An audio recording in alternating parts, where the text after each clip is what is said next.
Então, uma dica que eu dou para os nutricionistas é o seguinte: vocês vão perceber que ao longo de toda a vida da mulher é super importante fazer dosagem de ferritina e saturação de transferrina. Eu vou falar isso diversas vezes aqui.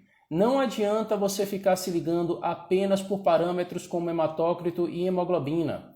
Se você se ligar apenas em parâmetros como hematócrito e hemoglobina, você pode fazer com que uma pessoa que estava com deficiência de ferro e não apresentava anemia, comece a apresentar anemia. E qual é o problema de apresentar anemia? É que quando instalada, a anemia pode requerer de 3 a 6 meses ou até mais tempo para poder reverter. Isso significa que às vezes naquele momento é como se você estivesse no meio da estrada e faltasse gasolina. Isso não pode acontecer. E isso, de certa forma, é comum que aconteça, porque existe aquela preocupação de não, eu não posso comer, eu tenho que comer o mínimo possível. Isso, às vezes, muitas vezes, endossado pelos pais.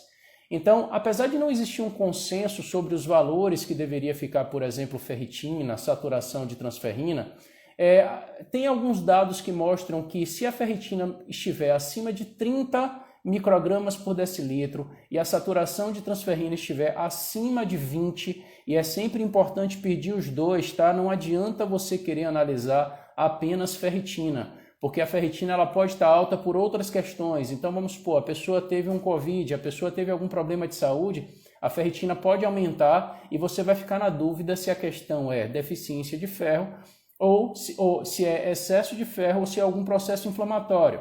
Então, quando você pede a saturação da transferrina, você consegue diferenciar as duas situações. Então, para explicar melhor, se você tem uma ferritina alta, isso daqui pode ser por várias questões, inclusive síntese de proteínas de fase aguda, síntese de proteínas inflamatórias, mas quando você coloca a saturação de transferrina e ela está adequada, você consegue diferenciar se aquela ferritina está adequada por uma quantidade adequada de ferro ou não.